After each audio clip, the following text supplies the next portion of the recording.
Depression রোগের কোনো ওষুধ, মন খারাপের কোনো ওষুধ?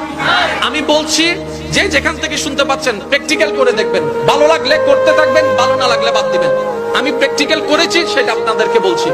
যখন আপনি দেখবেন আপনার মনে বেশি পাথর জমে আছে, আপনার দুঃখ কষ্ট বুঝার মতো কেউ নাই, আপনার চোখের পানির মূল্যায়ন দেওয়ার মতো কেউ নাই, আপনার দুঃখ কেউ বুঝছে না, আপনার কষ্ট কেউ বুঝতেছে না, আপনার আশে নেই, পাশে নাই, নাই নাই কেউ নাই, আপনি যখন খুব একা মনে হবে, আপনার দুনিয়ার কষ্ট যখন আপনাকে চেপে ধরবে, আপনি কিচ্ছু করবেন না, শুধু একটা কাজ করবেন, যাই নামাজটা পিছিয়ে ডাইরেক্ট সিজদায় চলে যান, ডাইরেক্ট সিজদায় চলে যান, কপালটাকে ঝুঁকাই দেন, নাকটাকে ঝুঁকাই দেন, হাতটাকে ঝুঁকাই দেন, নিজের অস্তিত্ব বিলীন করে দেন, চোখটা বন্ধ করে সিজদার মধ্যে চলে যান।